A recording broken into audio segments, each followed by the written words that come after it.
یہی وہ بات تھی جو علامہ احسان علی ظہیر شہید کے الفاظ میں عمر ابن خطاب رضی اللہ عنہ نے کیسر و کسریٰ کے سفیر سے کہا تھا، جب اس نے کہا تھا تمہیں ڈر نہیں لگتا، باہر ننگی ریت پہ لیٹے ہوئے ہو، دنیا پوری سے تم نے ٹکر لی ہوئی ہے اور تم یہاں بغیر کسی باڈی گارڈ پروٹوکول کے بیٹھے ہوئے ہو، لیٹے ہوئے ہو۔ کہا جو شخص اپنے دل میں حی و قیوم کا ڈر بٹھا لیتا ہے، کائنات کا رب حی و قیوم اسے کائنات سے بے نیاز فرما دیتا ہے۔ یہ توحید ہے جو انسان کو شناخت دیتی ہے، پہچان دیتی ہے، نہ کوئی طیب نہ کوئی طاہر، نہ کسی کا نام نہ لقب، توحید کے بغیر زیرو اور زیرو اور زیرو، بائیں جانب جتنی صفریں لگاتے چلے جاؤ، توحید کے بغیر یہی کچھ انسان ہے۔ اس توحید کا نام ہی دو قومی نظریہ ہے۔ پاکستان کی بنیاد توحید ہے۔ بدر و حنین توحید کے لیے ہوئے تھے، تلوار کے مار کے توحید کے لیے ہوئے تھے،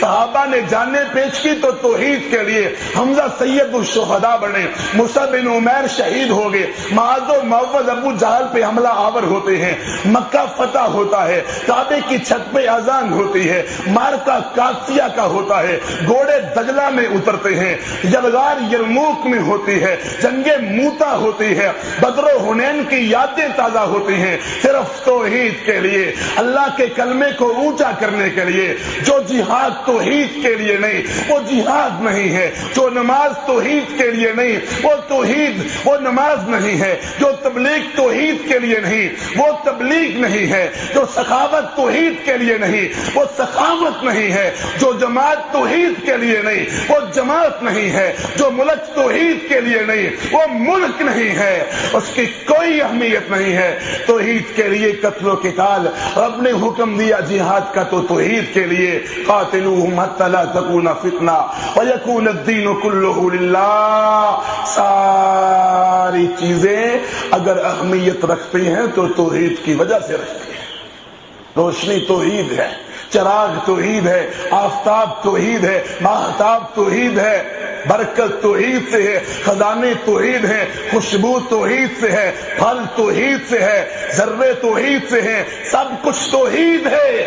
اسی لیے رب نے کہا قل هو اللہ احد اللہ الصمد لم یلد ولم یولد ولم یکن له کفوا احد۔ مگر افسوس کہ آج توحید کے لوگوں کو سمجھ نہیں ہے، افسوس آج لوگوں کو توحید کی پہچان نہیں ہے، افسوس آج لوگوں کو توحید کی شناخت نہیں ہے۔ صرف لوگوں سے اللہ کو خالق مالک منوانا توحید نہیں ہے، اللہ کے ایک ہونے کا یقین دلانا یا اللہ سے سب کچھ ہونے کا یقین، غیر اللہ سے نہ ہونے کا یقین کامل توحید نہیں ہے۔ یہ تو مشرکین مکہ بھی مانتے تھے۔ توحید کیا ہے؟ خالق بھی اکیلا اللہ، مالک بھی اکیلا اللہ، رازق بھی اکیلا اللہ، مشکل کشا بھی اکیلا اللہ، حاجت روا بھی اکیلا اللہ، حاکم بھی اکیلا اللہ، قانون بھی اکیلے اللہ کا چلے گا، دستور بھی اللہ کا چلے گا، ضابطہ حیات بھی رب دینے والا ہے۔ توحید یہ ہے لا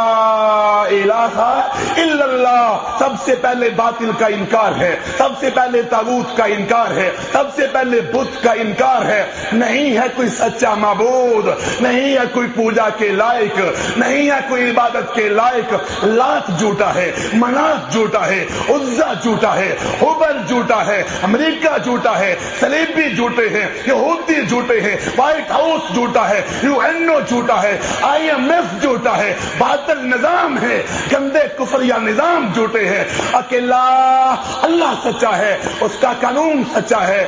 اس کا نام توحید تھا، اس کا نام توحید تھا، جو آج اکثر لوگوں کو اس کی سمجھ نہیں۔ آج ضرورت اس بات کی ہے ہم بچوں کو توحید پڑھائیں، ہم بوڑھوں کو توحید پڑھائیں، ہم جوانوں کو توحید پڑھائیں، ہم عورتوں کو توحید پڑھائیں، ہم مدرسوں میں توحید پڑھائیں، ہم مسجدوں میں توحید پڑھائیں، بازاروں میں اور دکانوں میں اور چوکوں میں اور چوراہوں میں اور کھیت میں اور کھلیان میں توحید لوگوں کو سکھائیں کہ اسی سے انسان کی عظمت ہے۔ لقد خلقنا الانسان فی احسن تقویم، توحید سے ہے۔ اگر توحید نہیں ثم رددناہ اسفل سافلین، پھر پستیوں اور ذلتوں میں انسان ہے۔ لیکن آج سب سے بڑھ کر اگر کسی چیز کی دشمنی ہے تو توحید کی ہے، سب سے بڑھ کر اگر کسی کی مخالفت ہے تو توحید کی ہے۔ آپ کی مخالفت کوئی نہیں کرے گا، آپ کے نام کی مخالفت کوئی نہیں کرے گا، آپ کی جماعت کی مخالفت کوئی نہیں کرے گا، آپ کی شخصیت کی مخالفت کوئی نہیں کرے گا، آپ کے لیڈر کی مخالفت کوئی نہیں کرے گا، آپ کے قائد کی مخالفت کوئی نہیں کرے گا۔ اگر مخالفت کی بنیاد ہے تو وہ توحید ہے۔ روئے زمین پہ آمینہ کے لال سے بڑا کوئی نہیں، روئے زمین پہ امام کائنات سے بڑا مخلوق میں کوئی نہیں۔ رسول اللہ علیہ السلام کی مخالفت ہوئی تو توحید کی وجہ سے، انبیاء کرام سے دشمنی ہوئی تو توحید کی وجہ سے، آگ جلائی گئی تو توحید کی وجہ سے۔ توحید ہے جو انسان کو عقل سکھاتی ہے، توحید ہے فَاعْلَمْ أَنَّهُ لَا إِلَٰهَ إِلَّا اللَّهُ۔ سب سے پہلے علم توحید کا ہونا چاہیے، طاغوت کا انکار ہونا چاہیے، باطل کا رد ہونا چاہیے۔ صحیح بخاری بھی یہ کہتی ہے سب سے پہلے علم توحید کا ہونا چاہیے، مگر آج مخالفتیں عروج پر ہیں۔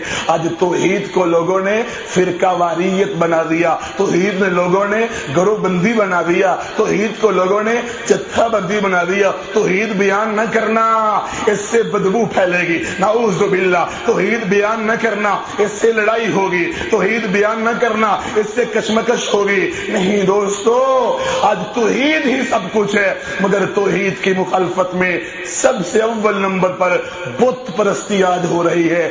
بت کرسی بھی بنی ہوئی ہے، بت اقتدار بھی بنا ہوا ہے، بت پارلیمنٹ بھی بنی ہوئی ہے، بت سینٹ بھی بنا ہوا ہے، بت شخصیات بھی بنی ہوئی ہیں، بت صدر بھی بنا ہوا ہے، بت وزیر اعظم بھی بنا ہوا ہے، بت ملک بھی بنے ہوئے ہیں، بت وطن بھی بنے ہوئے ہیں، بت برادریاں بھی بنی ہوئی ہیں، بت شخصیات بھی بنی ہوئی ہیں۔ آسمان کا رب کہتا ہے ما کان لبشر ان یؤتیہ اللہ الکتاب والحکم والنبوۃ ثم یقول للناس کونوا عبادا لی من دون اللہ ولکن کونوا ربانیین بما کنتم تعلمون الکتاب وبما کنتم تدرسون۔ میرے بھائی اور شیخ بیان کر رہے تھے، ہاں اللہ کا قرآن کہتا ہے، میرے نبی علیہ السلام کو بھی حق نہیں ہے کہ اپنی طرف لوگوں کو بلائیں۔ آج کسی مولوی کو، آج کسی مفتی کو، آج کسی پرویز کو، آج کسی درویش کو، آج کسی پیر کو، آج کسی لیڈر کو، آج کسی قائد کو، آج کسی نظام کو، آج کسی کرسی کو، آج کسی ملک کو حق نہیں ہے اس کی طرف بلایا جائے۔ اگر بلانا ہے قل ھذہ سبیلی ادعو الی اللہ ادعو الی سبیل ربک بالحکمہ ومن احسن قولا ممن دعا الی اللہ یا ایھا المدثر قم فانذر وربک فکبر۔ توحید یہ کہتی ہے کہ اللہ کے مقابلے میں کسی کو کھڑا نہ کرو، نہ شخصیت کو، نہ نظام کو، نہ کسی اقتدار کو، نہ حکومت کو، نہ عزت کو، نہ وقار کو، کسی کو کھڑا نہ کرو، نہ حلوے کو، نہ جلوے کو، نہ مال کو، نہ دولت کو، نہ مولوی کو، نہ مفتی کو، نہ ملک کو، نہ وطن کو۔ صاف سن لو، ایک طرف اللہ کی توحید ہو، دوسری طرف ملک ہو، وطن ہو، برادری ہو، شخصیت ہو، لیڈر ہو، قائد ہو، گروہ ہو، فرقہ ہو، جماعت ہو، سب چھوڑ دیں گے، رب کی توحید کو ترجیح دیں گے۔ اس توحید کے لیے کٹنا گوارا ہے، اس توحید کے لیے مرنا گوارا ہے، اس توحید کے لیے پھانسی پہ چڑھنا گوارا ہے، سولی پہ لٹکنا گوارا ہے۔ اس توحید کے لیے میرا خبیب پھانسی پہ چڑھ گیا تھا، میری سمیہ 2 ٹکڑے ہو گئی تھی، بلال تپتی ریت پہ لیٹ گیا تھا، سہیب بوری میں بند ہو گیا تھا۔ اس توحید کے لیے صحابہ نے سب کچھ پیش کیا تھا، اس توحید کے لیے انشاءاللہ ہم بھی اپنا سب کچھ پیش کریں گے انشاءاللہ۔ ہمارے اسلاف، ہمارے بزرگوں نے، ہمارے علماء نے، سلف صالحین نے، ابن تیمیہ نے، محمد بن عبد الوہاب نے اس توحید کی آبیاری کی تھی، عقیدہ توحید پھیلایا تھا، اس کی دعوت دی تھی۔ اس توحید کے راستے میں جو بھی رکاوٹ بنے گا اپنی شخصیت کو ادھورا چھوڑ جائے گا، اپنا خود ہی ستیہ ناش کر جائے گا، اپنے آپ کو خود ہی برباد کر جائے گا۔ اس توحید کے مقابل میں اس توحید کی دشمنی آج نظام بھی کر رہے ہیں۔ ان الحکم الا للہ، شیخ بیان کر رہے تھے، بڑی تفصیل سے انہوں نے اس باطل نظام کا رد کیا ہے، جمہوریت کا رد کیا ہے، جس میں اکثریت معیار ہے، جس میں جاہل عالم برابر ہوتے ہیں، جس میں ووٹ معیار ہے، جس میں پارلیمنٹ معیار ہے، جس میں اقتدار والے معیار ہیں، ڈاکو لٹیرے معیار ہیں، جس میں شرابی معیار بن جاتے ہیں۔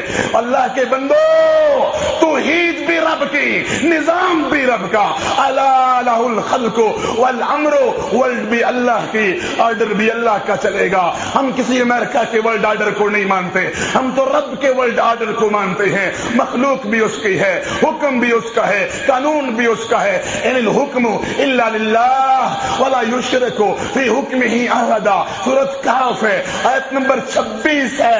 رب کے حکم میں کسی کو شریک نہ ٹھہراؤ۔ نظام خلافت کا ہے، نظام جو رب دے کر گیا۔ سورۃ النور کے اندر آیت نمبر 55 میں وعد اللہ الذین آمنوا منکم وعملوا الصالحات ویستخلفنہم فی الارض یا داود انا جعلناک خلیفۃ فی الارض انی جاعل فی الارض خلیفہ، میرے بعد خلافت ہوگی، علیکم بسنتی وسنت الخلفاء الراشدین المہدیین۔ کوئی نظام توحید کے خلاف کھڑا نہیں کیا جائے گا، جو توحید کے خلاف، جس میں حکم عوام کو دیا جائے گا، فیصلہ عوام کرے گی۔ نہ وہ جہاد قبول ہے، نہ وہ دعوت قبول ہے، نہ وہ تبلیغ قبول ہے، نہ وہ پیغام قبول ہے۔ فیصلہ عوام کا نہیں، فیصلہ مولویوں کا بھی نہیں، فیصلہ حکمرانوں کا بھی نہیں، فیصلہ جاہلوں کا بھی نہیں، فیصلہ صرف اور صرف آسمان کے رب کا ہوگا۔